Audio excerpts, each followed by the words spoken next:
Welcome to Login Aid. In this video, I am going to guide you on how to fix apps not downloading on App Store in iPhone. For that, you need to go to your settings. And here you need to simply search for screen time.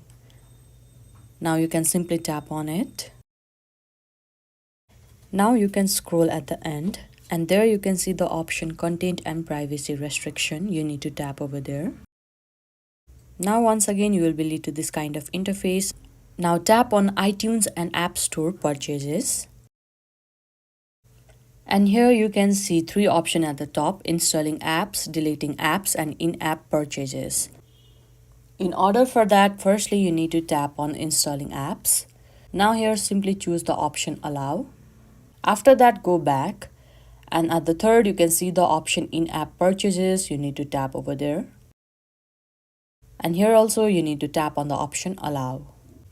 Sometimes this may be also the reason why you are not being able to download from your app store.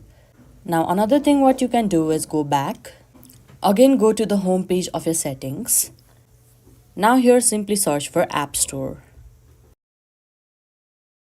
Now here you can see the option automatic downloads. You need to simply enable this button. Likewise, at the cellular data section, there you can see the option automatic downloads. You need to enable that button too. And these are some of the steps which might fix apps not downloading on your app store. I hope you found this video helpful. Don't forget to like this video and subscribe our channel Login Aid. Thank you.